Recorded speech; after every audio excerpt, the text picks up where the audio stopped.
So what better way to review apush than to talk about some English colonies in America? So we're going to talk about the development and some patterns and some differences between the four major regions in America in which the English colonists settled in. So from north to south, we're going to go New England first, then Middle colonies, then Chesapeake colonies, then the Southern colonies. And we're just going to discuss some similarities and differences between them.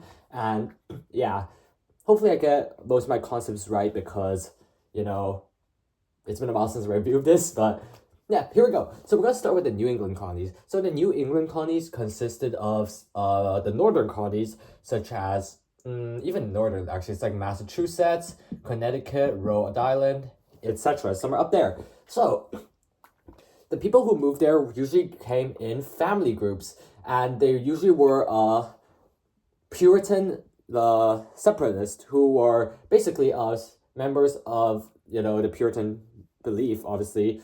Like it's like a special, I think it's a Protestant group in England who wanted to separate from the English church, basically. I think that's what they were. And essentially they were being discriminated against in England, and therefore their motive of moving to America was to find like a new place to practice their Puritan beliefs. And as a result of that, New England was based very heavily on religion. So, for example, one way of this is like in New England colonies, for example, in Massachusetts, in order to have a say in the, governing and whatnot, you would have to be a member of the Puritan church. Not just someone who goes to church, you have to be a member, you have to be like someone who holds Puritan beliefs. Otherwise, you were not tolerated very much in New England, right? And also, since many people came in families, as we'll see, is very different from the rest of the colonies. New England had a relatively balanced gender ratio as well.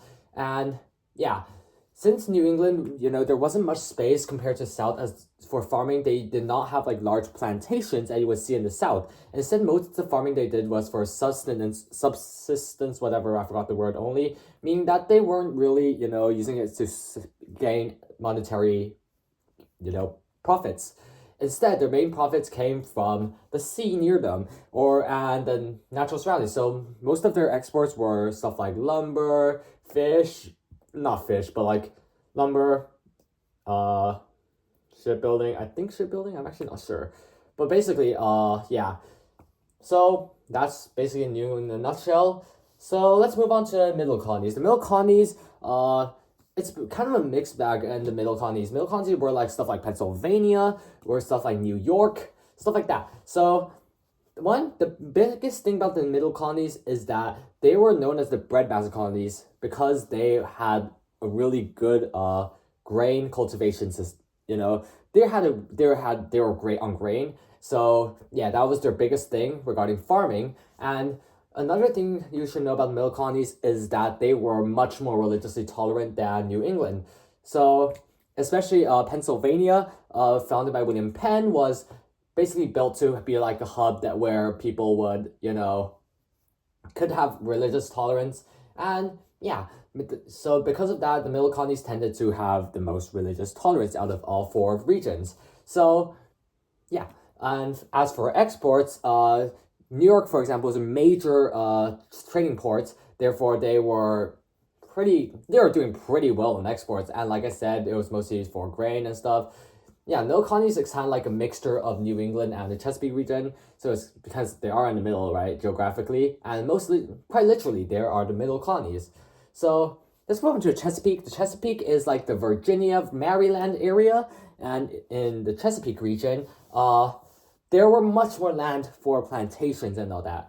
And as a result, many people were able to create large plantations, large farms, and to grow and their main export was the tobacco, the best cash crop in the region. It had the biggest impact on the Chesapeake region. So the Chesapeake was actually home to the first ever successful English settlement, Jamestown, in 1607. But the initial settlers really struggled because they came for they came for gold and stuff, but they couldn't farm anything. They didn't get money and whatnot. So, but then someone discovered tobacco, and boom, economy explosion. Money. Anyways, yeah, tobacco is huge, but if you have large plantations, what do you need? You need someone to do the labor, right? So many Chesapeake farm people and then land farm owners used what is known as indentured servitude, where they where they call like young men from England who couldn't afford passage, who wanted to come to America but couldn't afford the trip. They basically were like, okay, so we'll pay for a trip, but in return, you have to work on a farm for, I don't know, 7 years typically, and then you can be free and we'll give you some land so you can live too. So yeah, indentured servitude was really, really big in the Chesapeake regions. Because of that, it really incentivized people to come here because, many reasons, the economic profit. Yeah. And speaking of economic profit, that was the main reason, contrary to the religious tolerance and whatnot, that New England paying, Chesapeake people came for money, came for the money, okay? So as a result, most of the people who came were men. So yeah, that shows a pretty big gender imbalance as well. So yeah, as you go south, you'll typically see a larger gender imbalance. So yeah, but the indentured servitude obviously couldn't last long because there was only so much land to give people, right? And quickly, people ran out of land to promise indentured servitude, and that, along with the economic, Britain's economy getting better and better, less English people wanted to, seek economic gain in America, especially since Britain, it's good enough, right? And asserted that Daniel Bacon also led some indentured servants in the uprising in Jamestown, as the place previously mentioned, and that made many farm owners go like, oh shoot, we probably shouldn't go for indentured servants because they might rebel against us.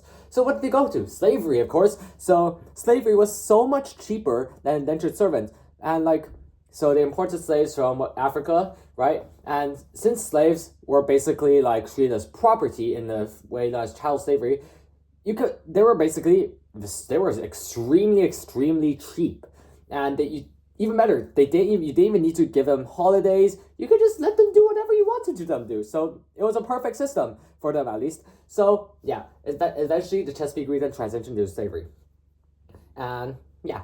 And finally, we have the southern colonies. Southern colonies like Georgia and whatnot. So southern colonies are very similar to the Chesapeake region, except they had they also had big plantations. They were huge on slavery. In fact, a majority of the southern colonies population was slaves, and yeah, that's the biggest feature of the southern colonies. And as exports, they focused on more profitable ones, such as indigo and rice. Those are the two big ones in the southern colonies. But anyways, that was basically the patterns within the English colonies in a nutshell. Hopefully I got most of my information right because I did review for this a while ago.